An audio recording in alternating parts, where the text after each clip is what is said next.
Yeah, we all know that calling card. Or at least a jingle.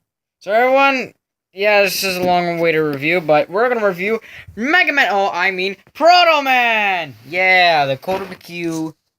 It's Kotobukiya. Let me just prop this up. This figure's good. It's really good. So really, sculpt-wise, I guess let's jump to that.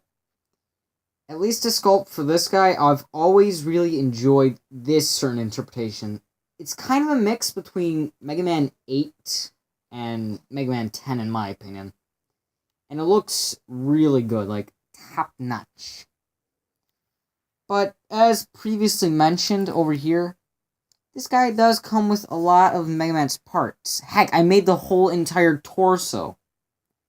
So yeah, this model kit, as you can obviously see, was made a little bit after Mega Man, like, probably very short. Actually, funny story with this torso, while I was building him, I used a part that was, or at least is, inside of here now. So, the one that is actually inside his torso is longer. I didn't know that. So he came with two of these pieces, and I'm like, why is this not going in? Because it kept swerving to the side. Then I realized comes a lot of same parts, and as you also saw, some of the same helmet parts. Crap. I guess you could say, for like purposes for like articulation or other stuff like that. Maybe you can use some of these parts for your Mega Man if something breaks, or if you want to customize them a bit. I use customize loosely because it's just a few gray parts. But otherwise let's look at the most important part of a figure. It's articulation.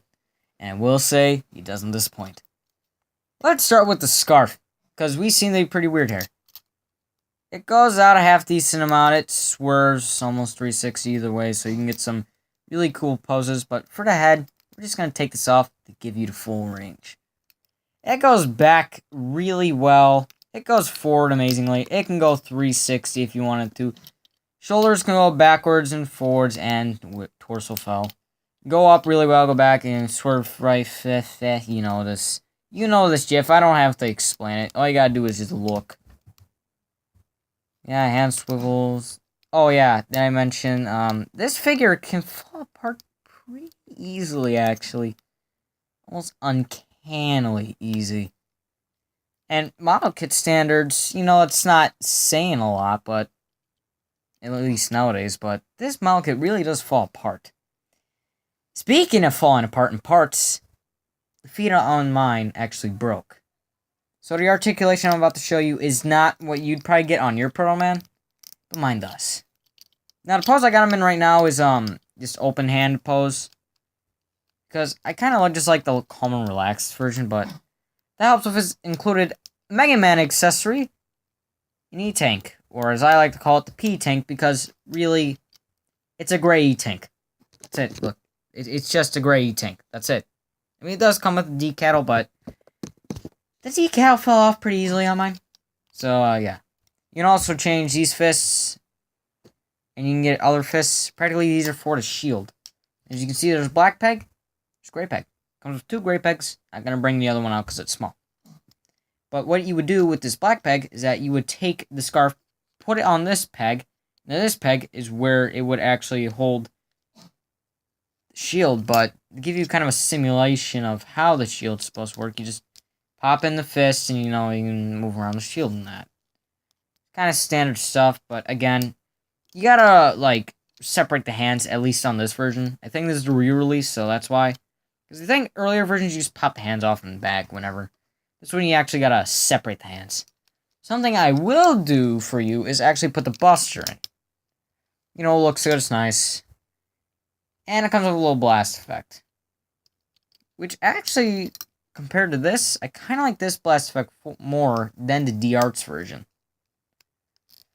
Reason why? I don't know, it just kind of looks a little more natural to the game. You can also finally see how Proto Man looks underneath the shades.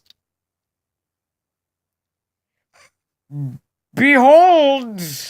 Oh, and it comes with extra faces too, though. This is like whistling anger, it comes with kind of a growl. And I have a smirk, so, Also, a cool little thing, if you want to just have the shades and maybe customize like some hair or something, there's a little peg that you can just put on. Honey. So yeah, you can pop that back on. Ah, crap. And also another thing that I recognize with this kit is it came with red and green versions of these little gems, or little parts. I don't know what you can call them. And yeah, since this is a model kit, some parts aren't painted, but be honest, this figure's really good. It's one I've had a lot of fun playing around with, and you know, it goes for around 20, 60 bucks, depending on where you want to go. Yeah, it's a cool figure. I don't know, go buy him if you haven't already. Oh, it was 8.9 out of 10 buy.